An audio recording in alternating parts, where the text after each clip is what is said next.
Sponsored by rxcardclub.com. Get a free prescription drug card and save up to 85% on prescription drugs. rxcardclub.com. Does drinking water lower blood pressure? While drinking water can help normalize your blood pressure, it doesn't necessarily lower your blood pressure unless you are dehydrated. Because your blood is made up of 90% water, the overall volume will decrease when you are dehydrated. When this happens, the body will respond by narrowing blood vessels, causing blood pressure to rise. /r/n/r/n If you have chronic, persistent dehydration, it can make your hypertension, high blood pressure, worse. The same can occur if you drink too much water, referred to as fluid overload. Note that dehydration can also possibly lower blood pressure. /r/n/r/n On the other hand, if the water volume in your body gets exceptionally low, you might experience an entirely opposite effect and develop hypotension, low blood pressure. /r/n/r/n While drinking water is not a treatment for high blood pressure, remaining well hydrated by drinking 6 to 8 8-ounce glasses of water per day may help keep your blood pressure under control along with other lifestyle measures. /r/n/r/n The Good Brigade, Getty Images /r/n/r/n Dehydration occurs when the body loses too much water, affecting its ability to function normally. The main reasons for this are not drinking enough water or not replenishing water lost to sweat, excessive urination, vomiting, or diarrhea.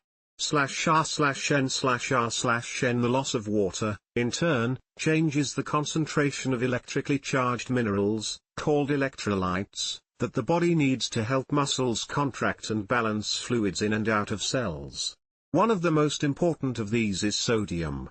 /r/n/r/n Sodium is an essential mineral you get from salt that serves two important roles in your blood pressure. It helps maintain the proper balance of water so that the body's systems are in a constant state of equilibrium, homeostasis. It also helps contract and relax muscles throughout the body, including those in blood vessels. /r/n/r/n When sodium levels are abnormally high, hyponatremia, or abnormally low, hyponatremia, these functions can be severely impaired. Even when sodium levels are modestly affected, there can be significant consequences.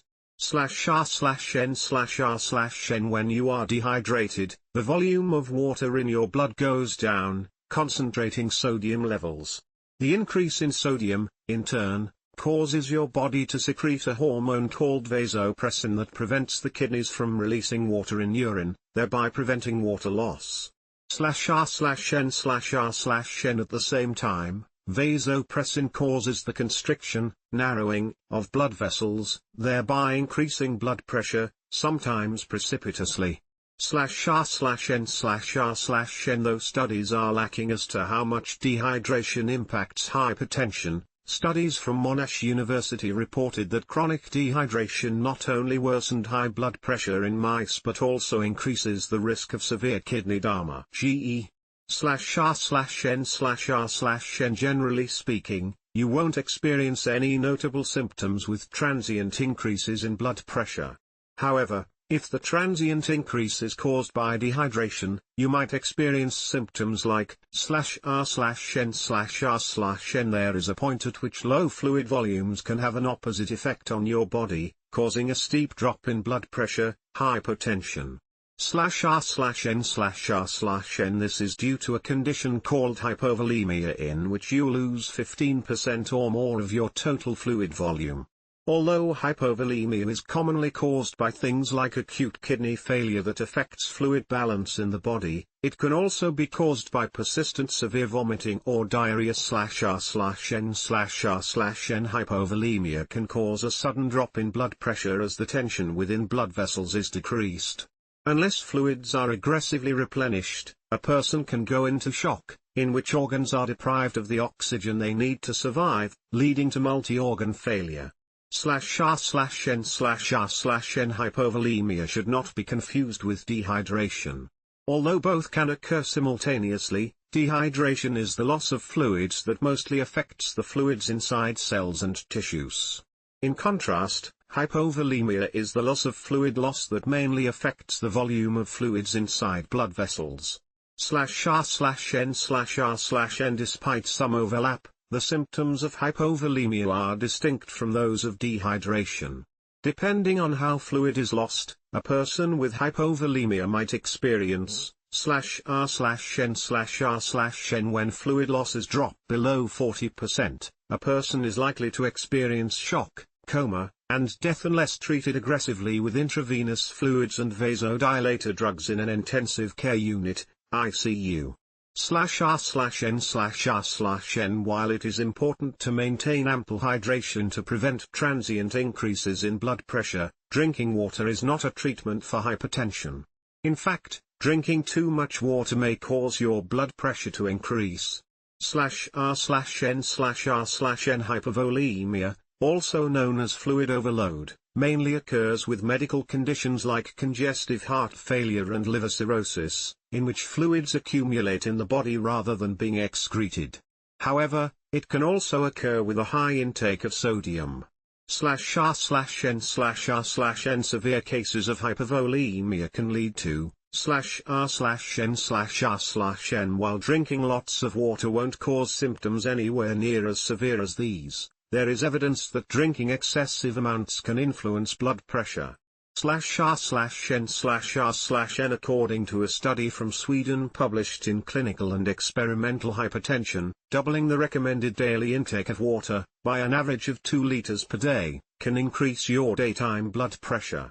/r/n/r/n While this effect is transient and unlikely to cause any harm, it can be problematic if you are consuming high amounts of sodium or are living with conditions like CHF or cirrhosis.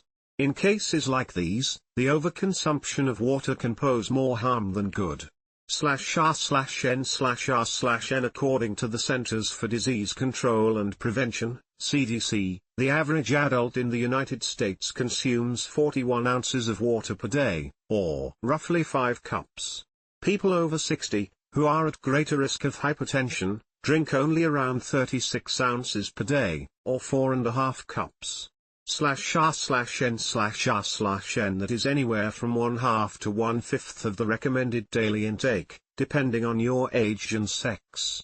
/r/n/r/n Drinking the recommended amount of water daily has numerous health benefits, including /r/n/r/n Most health providers recommend drinking 6 to 8 8-ounce glasses of water per day to supplement the water you get from the foods.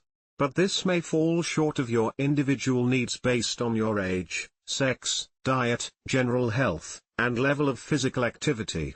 This is especially true if you take medications like diuretics that promote urination. /r/n/r/n As a general guideline, the National Institute of Sciences recommends the following adequate levels for total water intake for adults in the United States. /r/n/r/n In the end, there is no one-size-fits-all solution for everyone. To estimate your individual needs, speak with your healthcare provider, particularly if you have or are at risk of hypertension. /r/n/r/n Drinking enough water on a daily basis and staying hydrated is an important way to manage your health and blood pressure. /r/n/r/n